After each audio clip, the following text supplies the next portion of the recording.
ต้นนาโพ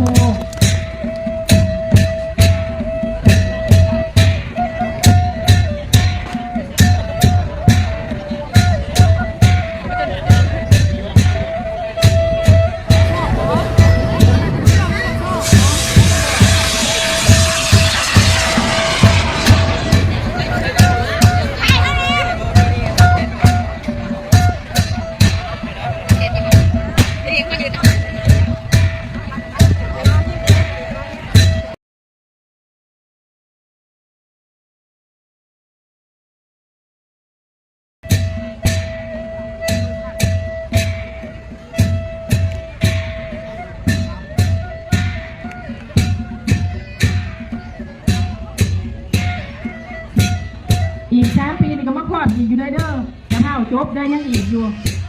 3 ปีพ่อกันเธอหนึ่งเพิ่นว่าน้องกระบุญบังไฟ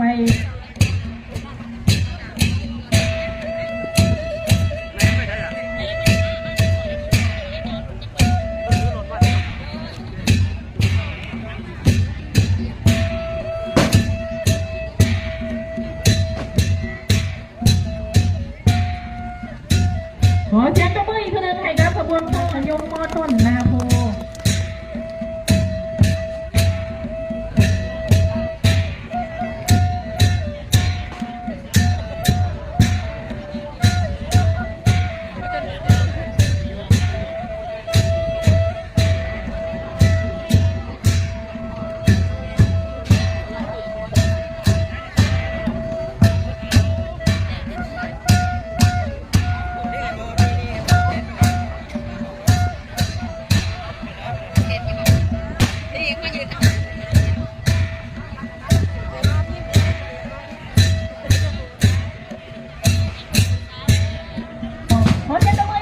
น้องให้การขบวนป้อนไม่ยิ้มห้อมไม่เคยไปยิงแท้ๆแล้วนี่เนาะแน่แล้วจริงคอยยิงคนแบบก็ไม่ใช่จะคนเลยมาปน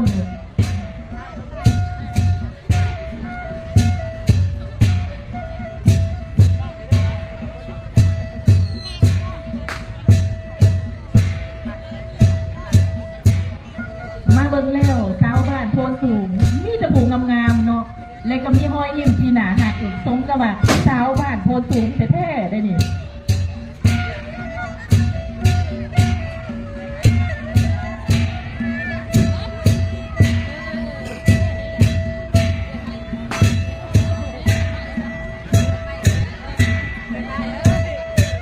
ขบวนสุดท้ายติดตามมาด้วยขบวนที่4จะเป็นขบวนพ่อนจากเพศยิ่งบ้านขอเสียงตบมือให้ครับเพศยิ่งบ้านโพนสูงเลย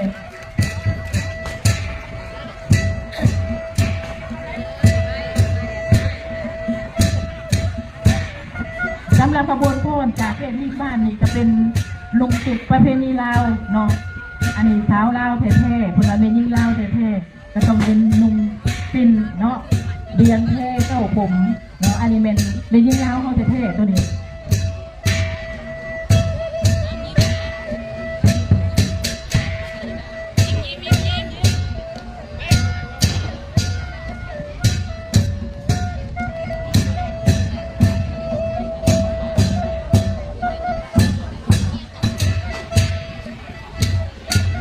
เจ้าขึ้นมาอีกในหนึ่งเนาะท่านเจ้าแล้วเลยจะเข้าไปยุดหนาเวทีสะก่อนเมื่อไหร่ยิ้มพร้อมเด้อประมาณเลขาประมาณให้ยิ้มสะก่อนประมาณจังไปเด้อ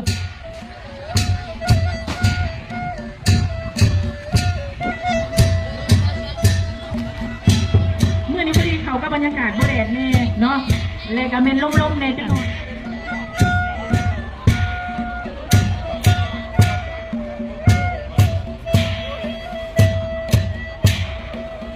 ยิ้มมันน้ำเด้ออยู่ทางหน้านี่เนาะ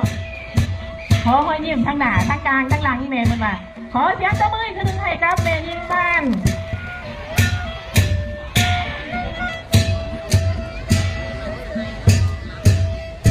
สำหรับแม่ยิ่งบ้านเนาะขบวนแม่ยิ่งบ้านขบวนพ่อนแม่ยิ่งบ้านจะมีกำลังเสริมก็คือขบวนแห่บั้งไฟปิดท้ายเนาะเพิ่นว่าขอเสียงตบมือให้กับขบวนแห่บั้งไฟเด้อปิดท้ายเพื่อที่ได้บั้งไฟนี่โบได้ง่ายได้คนว่าเนาะกระโตนจนจำจังได้บั้งไฟสำนี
เลยกันเองใครหมดพ่อเพิ่นว่าเนาะโอ้ยนี่ชาวบ้านเฮาแท้ๆเลยนี่เนาะ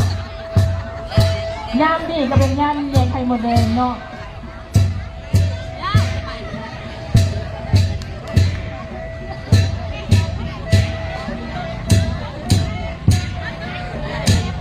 ขอเสียงตบมือให้กับแยงไข่หมดแดงแล้วก็พร้อมด้วยบังไฟสุดท้ายเนาะที่ว่าเขาอยู่ในขบวนของในยิ่งบ้านเขาเนาะ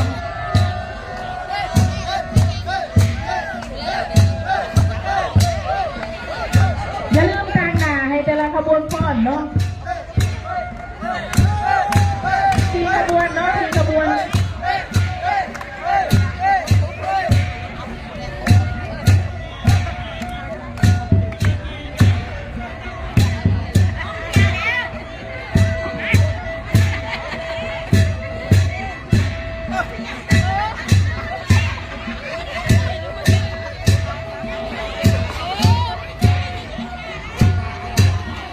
อันนี้คือสีสันที่พิไทยในขบวนฟ้อนเนาะเจ้าจังสันเขาเชิญเด้อแต่ละขบวนฟ้อนกลางหนาหนึ่งทางเนาะถึงมาหับรางวัลได้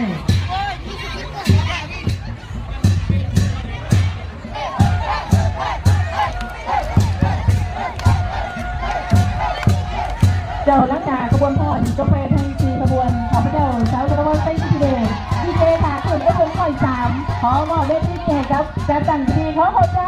ที่อีก3 ปีเข้ากัน